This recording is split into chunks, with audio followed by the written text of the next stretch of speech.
power. But unfortunately, after Solomon, things got negative.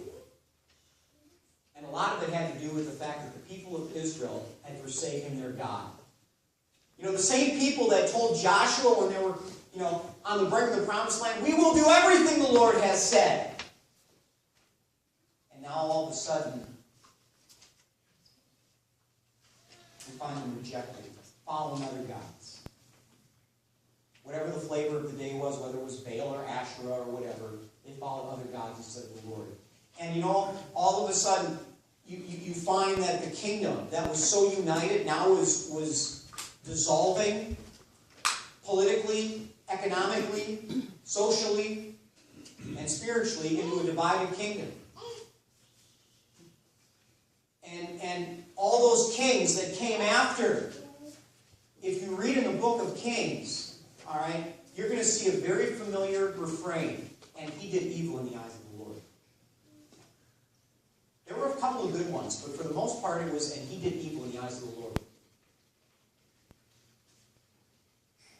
And so all of a sudden what you find is you have a nation that is spiritually crumbling, because you know that as the leaders go, so go the people. Isn't that true?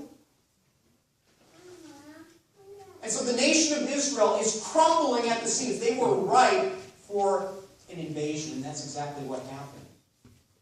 A guy by the name of Nebuchadnezzar. If anybody can spell that, I'll give you $1. I shouldn't say that, I don't even know if I have $1. But the fact of the matter is that Nebuchadnezzar comes in with his powerful military machine and totally destroys Jerusalem, ransacks it, takes most of the people back into Babylon. Which would be like you and me. I said in the first service, we were going to Paducah, Kentucky, but somebody told me they've been to Paducah, Kentucky. It's not that bad. So, think of another place. But the fact of the matter is that they were living life far away from their family, their homeland, their culture, everything. They were captive. And now they're crying out to God for a new king to lead them. And right at that moment, they look to their pastor, a guy by the name of Ezekiel.